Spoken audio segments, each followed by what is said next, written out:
and welcome to the OpalShop. Here we've got a little parcel with a couple of pre-cut and pre-shaped Boulder Opals. Here's stone number 1. That one is particularly lovely. Look at the various shades of green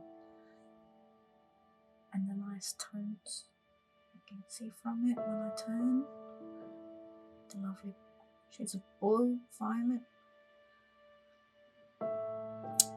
The white light's just a reflection, light reflection, otherwise everything else is similar in opal.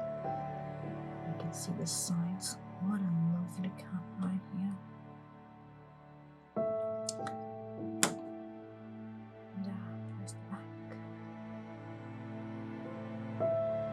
Side, just not much, just Boulder.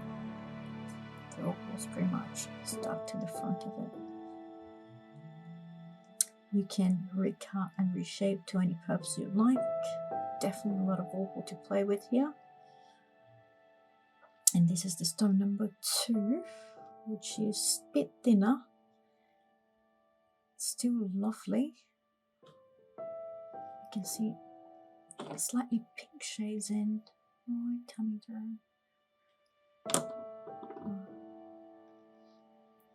Here's the sides. It's got a really nice, really pre-cut.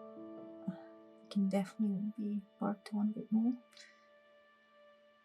And that's the face of the opal, where most is. Can definitely be turned into a pendant, pre-cut, if you'd like. Or repurposing any means you like. And those are the 2 opal stones from this parcel. Thanks for watching. Have a lovely one.